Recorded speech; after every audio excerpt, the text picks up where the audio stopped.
So growing up, I was part of just what I thought was the normal everyday family. I was an only child, and so it was my dad, my mom, myself. And up through senior year of high school, everything was as normal as you think it could be. Um, but then one day, it just kind of all came to a screeching halt. And it's really hard to describe because it seems to happen just like a snap of a finger. But when you go and look back, you go, wait a minute, there was a lot happening before that we just didn't realize. But so as I grew up, my mom was a teacher, and she taught, thankfully for me, when I was in elementary school, she taught high school. When I was in high school, she taught elementary school. So I never had mom as my own teacher. But when you have a parent that's a teacher, you really get to see kind of the behind the scenes pace of a teacher. So my mom was up every morning at 5 a.m.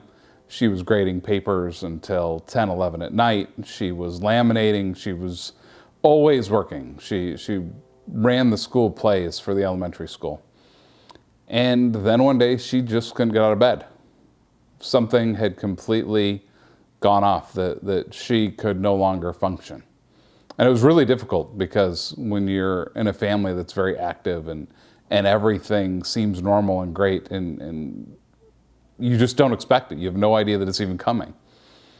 And so what we realized and what we figured out was both my grandparents died of cancer, and she took care of both of them as they died in the months leading up to their death, where she had left home, pretty much was splitting her time between the two locations. But of her siblings, she was the one that lived closest, and both of her parents died in her arms. And when my grandfather died, the second one, it was almost like that was the piece that had taken things a step too far. It was the piece that had really destabilized her, and she was suddenly the person that we knew had, to a certain extent, disappeared. And that was the start. I mean, it was all very abrupt. I was a senior in high school. So you're pretty independent at that point. And I turned 18 when I was a senior, played sports, was very active in school. And today it's interesting to look back. Even a couple of years ago, the newspaper wrote a story about a football game that I played in 25 years prior. And the pictures show me and my dad on the field, but my mom's not there. There's pictures of basketball where my dad and I are there and she's not there. And so the answer is why. Like, what had happened that year, or what had our kind of life become? And that year really sticks out the most to me because it was the last year that I lived at home. But she was so sick. She was so impacted by depression that everything stopped for her. So she quit teaching.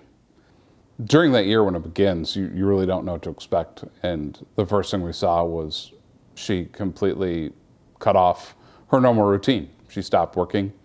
She was sleeping on average till 1 or 2 in the afternoon.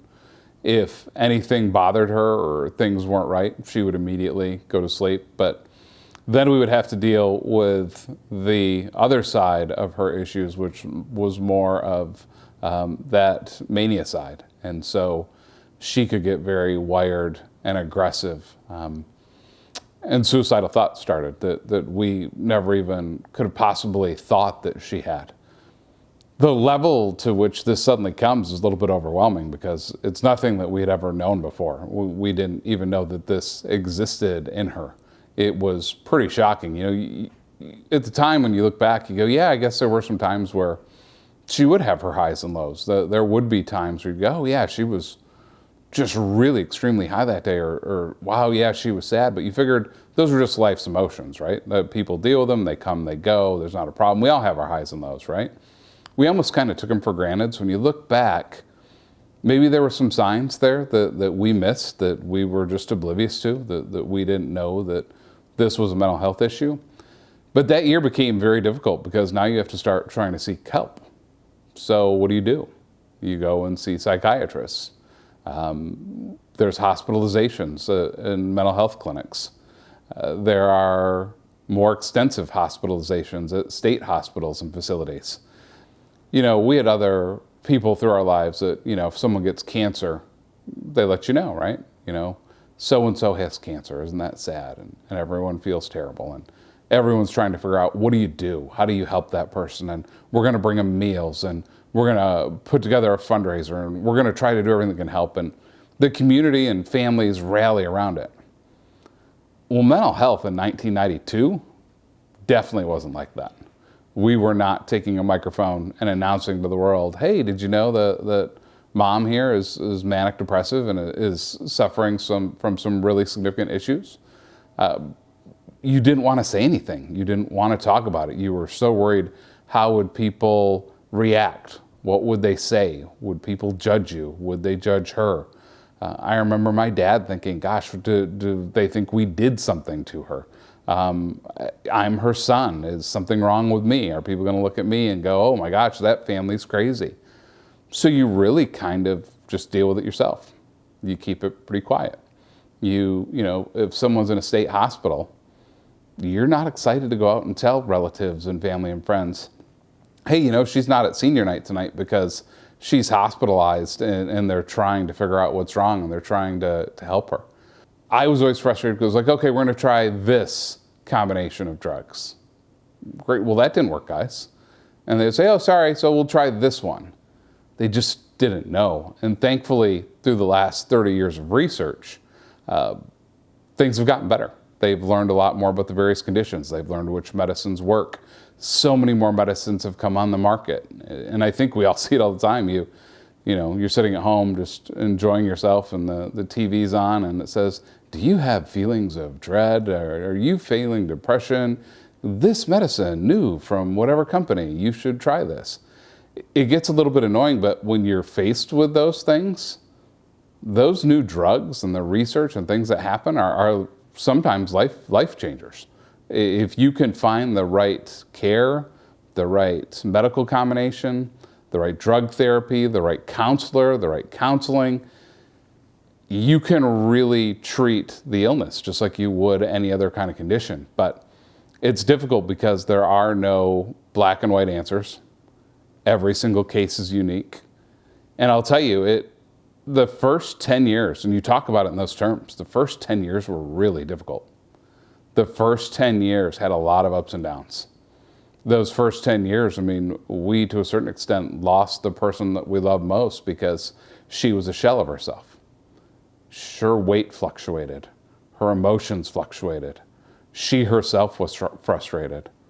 A lot of the things that had bothered her were things that she'd kept inside her entire life. Things that she didn't discuss, things about her past that we didn't know. There were so many things that led to, her dealing with the illness now.